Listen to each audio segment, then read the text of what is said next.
Welcome back to another episode of All the Glitters. I'm your host, Kalen Hurley. Let's start the show. It's been almost a full week since the last episode. Not much going on in all of hockey. The schedules were released, and we'll get into that. But it's tough to keep up with when nothing's going on.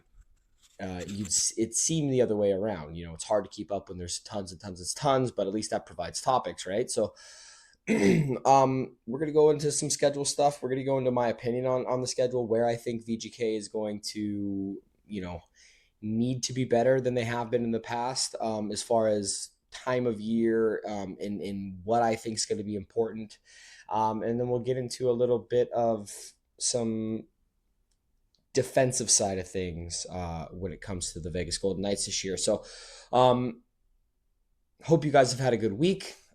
Uh, it's getting those dog days of summer, for lack of a better phrase, for the cliche. But you know, one thing that the schedules came out on the 16th, I believe it was, and one thing that everyone can start to do is, plan your games. I'm looking at some calendar dates, and I'm like, okay, I think I'd like to go to these few games for sure, and then, hopefully make it to a few others outside of that. I plan on getting to one of the games, and maybe that's more of a matinee game or something. Maybe we'll see. We'll see what the wife allows me to do. But I'd like to do a live podcast from Toshiba Plaza. Maybe get some random fans, some in not interviews, but some opinions and things like that. I think that'd be super fun and interactive with obviously Vegas fans, and hopefully whoever we're playing that night can come and give us their opinions too. When you look at the schedule, there's a couple of big dates that jump out, and we'll get into those. But it would be super cool to do when Toronto comes in and get some of their opinions, and it may be some "Hey, I told you so's" if Marner isn't the world beater that we all think he can be, or it could be some "Hey, eating crow" for Toronto, saying, "Oh man, this guy's you know playing out of his mind and looks better than he has in a long time." So I think that would be a really fun day to do that, and I think tentatively that's what I have circled. But I think everybody and their mother wants to go see that game. Especially with the implications. It's not super late in the season, but we'll kind of get into that. And schedules came out, so I did a little bit of a couple things I want to talk about with the schedule, but I'm gonna go to the phone for a sec just so I don't get this wrong, because I'm not memorizing numbers like that. So I just want to break down month to month. We have 11 games in October. We have 14 games in November, 13 in December, 16 games in January. So the schedule's going to start ramping up, and I think really quickly you'll see why, because there's only 5 games in February, 16 games in March, and 7 in April. Now, 5 games in February, that is the Olympic break. Pretty similar, softer February than from last year. We just had the Four Nations. Um, you know, I'm not. They're talking about going to 84 games. I've been on the. I think, and I get it, it'll never happen with ratings, but I think less games would actually have a better product on the ice. Less injuries. If you said, hey, each team's going to play 12 games a month for 5 months. That doesn't really. Right now, we're playing 82 games over 7 months. You'd start the season maybe same time and finish up a little earlier. Give these guys more of a summer. I think you would preserve health, and every game would matter a little bit more. You can afford to go through little small losing streaks or kind of trying to find your way. I mean, look at Edmonton in the last 2 years. They kind of really, really slowly started, and I think that's being pretty generous and nice uh, of how I call their starts in the last 2 seasons. And then they're able to ramp it in and find their game, which is cool, because then you have these awesome like Cinderella stories of like, hey, we were not supposed to be here, especially how we started. But I do think that there is value in each game has a little bit more implications if you shorten the schedule. Won't happen. They're actually going the opposite direction by 2 games, seemingly. So we'll toss that out real quick. But when you're looking at the schedule and looking at these dates, the first thing that kind of jumped out is I think we had more back-to-backs last year. This year we have 9 back-to-backs right out of the gate, starting with games 1 and 2 back-to-back. We have our home opener on the 8th, and we're playing LA, going over to San Jose. Not saying that it's a cross-country road trip, but finish the game up here, probably 10 p.m. You get home. You're probably heading on a plane right then and there, getting into San Jose early in the morning, sleep, go again. And like I kind of implied, I think that San Jose, we're going to their home opener. And, we'll see. I think they come out swinging. They have a lot to prove, and they're going to have a pretty ruckus building with you have some young guns that everyone wants to see. So I think you're going to go to a almost sold out arena there in San Jose, and we'll see what happens. But starting off strong with that back to back. Excuse me, my phone recording phone just said it was low on battery, so we'll see how we get here. But with those back to backs, and I'm not this. I understand we're on the West Coast, so we travel a little bit further, and then East Coast teams typically have more back to backs because the smaller distances. But one of our back to backs, one of them is 2 homestands. That's it. The rest of them have travel, and most of them are on the road back to backs completely.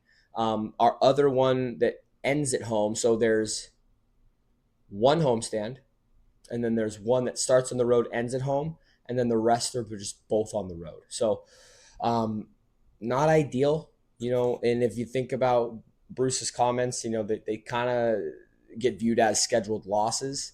I'm not sure that the players feel that way. I actually don't think Bruce feels that way. I think it's just kind of trying to temper some fans' expectations. You're not going to win 82 games. You're going to have some losses, and you're going to have some stinkers. And I think it's okay if one of those stinkers ends up being on the second half of a back-to-back. Now, one of these back-to-backs is potentially, and I feel like, one of the most important games of the season, and it's not a division rival. It's not an 2023 Stanley Cup final repeat. It's none of that. It's Mitch Marner going back to Toronto for the first time is on the back end of a back-to-back. So we're going to Toronto after playing Boston the night before. I think that when you have a game like that, and it's on a random Friday in January 23rd, I believe. This could have been New Year's Eve.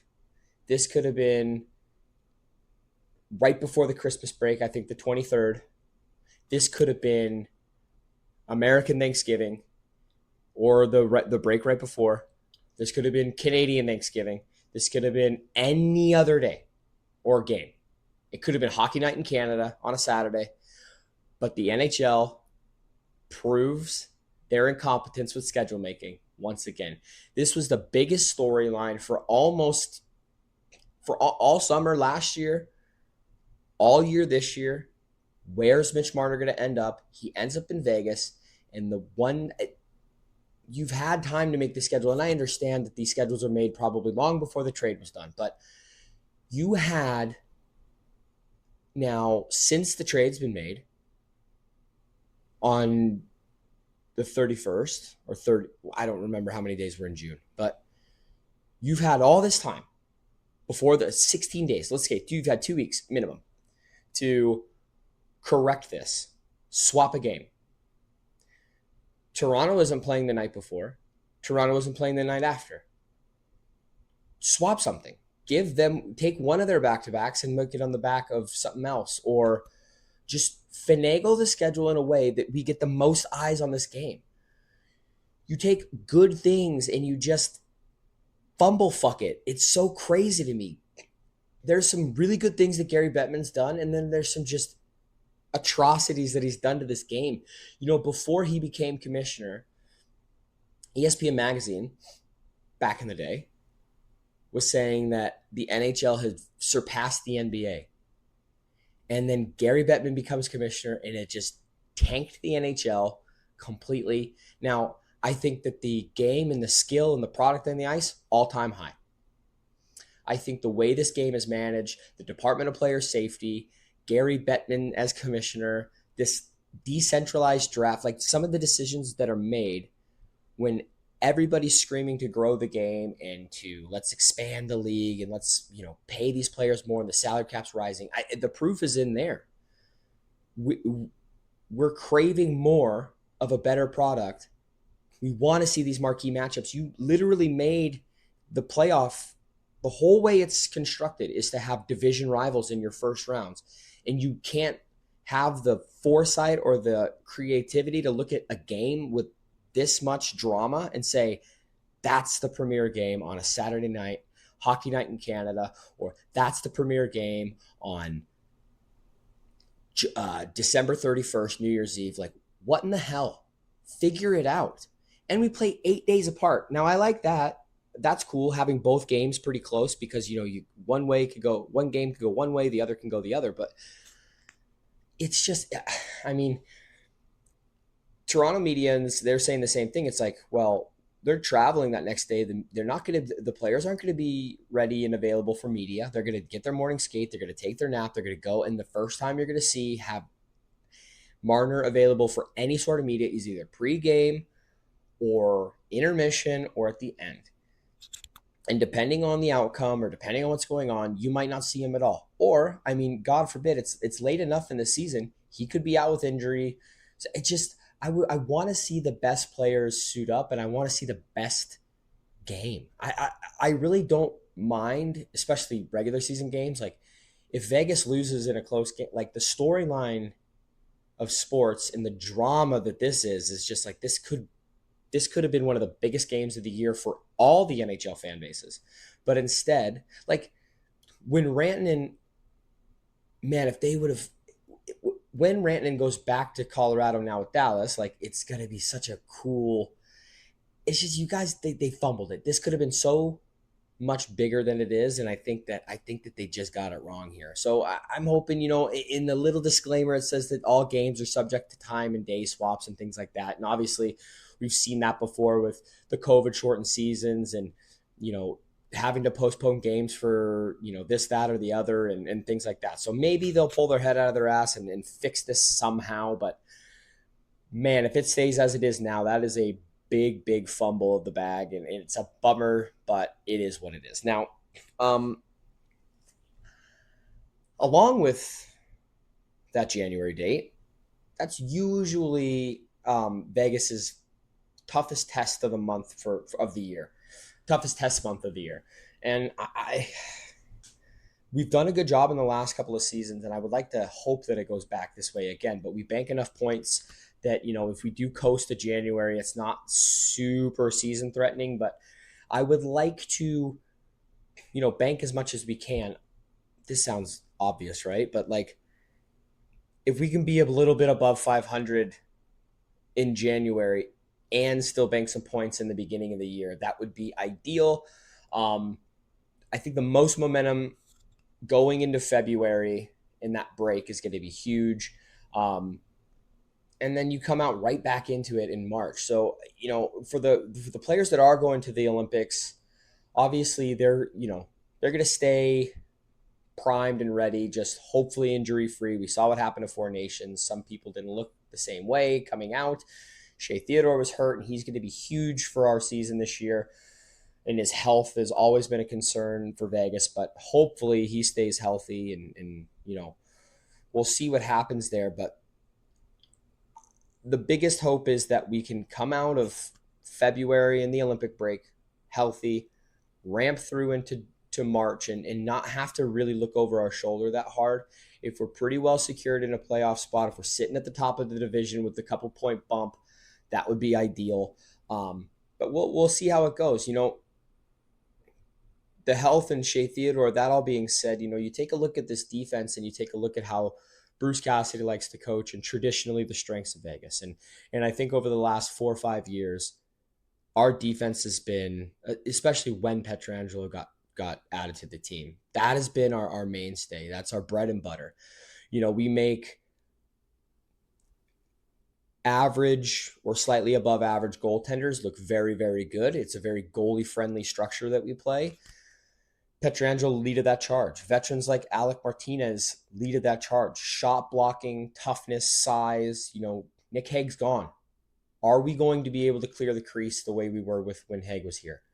Hanifin and Shea Theodore are finesse defensemen.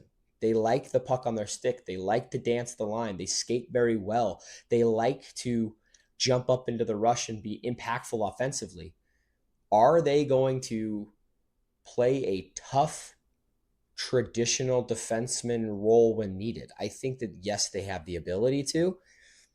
Are they going to adapt their game? Are they going to eat pucks? Are they going to eat minutes?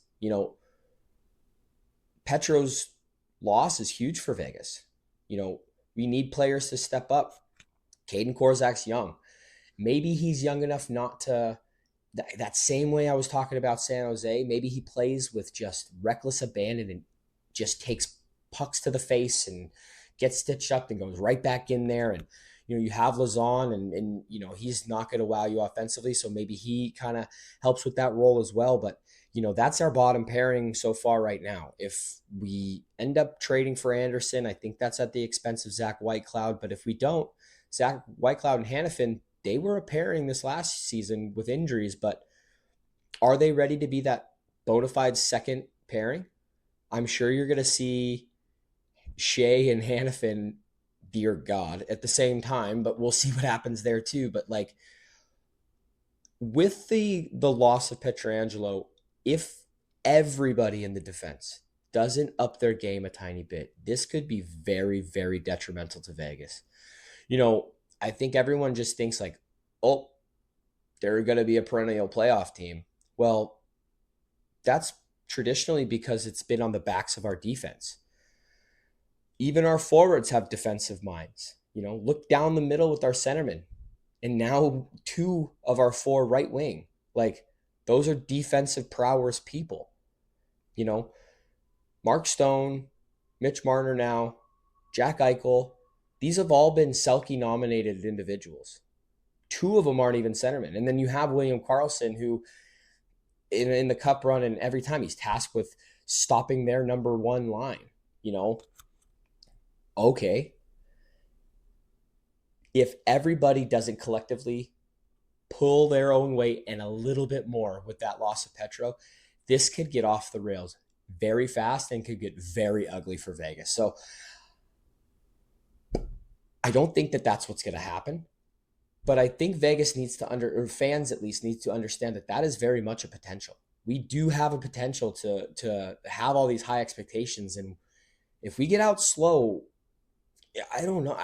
It's okay. We have 82 games. That's a lot of games. It's so much time in this season. But if we start out slow, it's going to be interesting to see what we put on the ice. Now we could start hot and we could continue there, and Aiden Hill could have his best season and be Vezina nominated. And, Shea Theodore, Noah Hanifin, they could blossom into these Makar, they're not, but they can be these unreal offensive and unreal defensive, and they could have Norris caliber seasons, and Jack Eichel could win us. It could all come up aces for Vegas, for a very big cliche. But I think that we all have to have a very realistic expectation that this defense is going to look a lot different. We might have to put up more goals and get some more support for Aiden Hill this year, and that'll be okay. You got to win differently. You can't win 1-0 games all the time, but you can't win 6-5 or 5-4 overtime, or, you can't win 8-0 either. You can't just expect to light it up every night, and you can't expect to come back in this league every night either. I think that puts a lot of pressure, and I think it puts added miles and physicality on this team for no reason. I think sometimes when we do rely on that big comeback a lot throughout the year, we're relying on special teams, that up and down emotional roller coaster, I think by the time you get to the postseason, you could see the effects of that. I think you slow down and maybe you take a team like Minnesota a little bit lightly and they jump out to a 2-0, and then you're like, whoa, You barely made it through them. And then by the time you get to Edmonton round 2, you got nothing left. And I think that that's kind of what we saw in this last postseason. Now, I've said it before and I'll say it again. I think that that's a big learning curve lesson. I think that every player individually is upset by that, and they're going to carry a chip on their shoulder.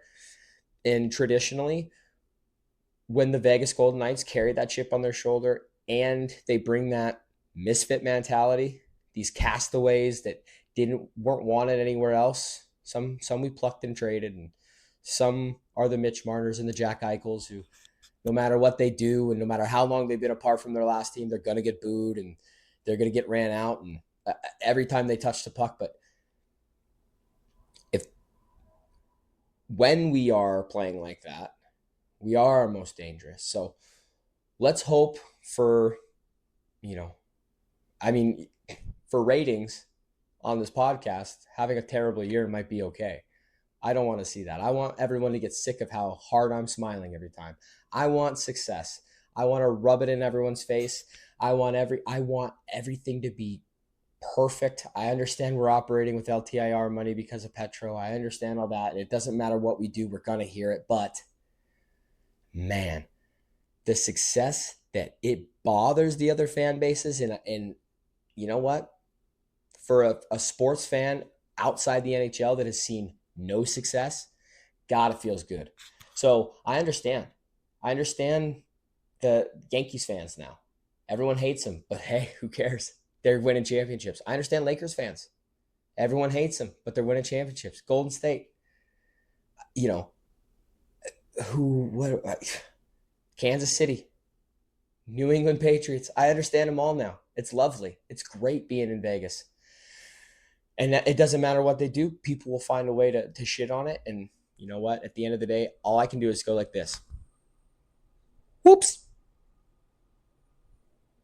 What am I going to do? Oh, man, I'm not going to be happy we won a Stanley Cup. So we'll see. We'll see what happens. Listen,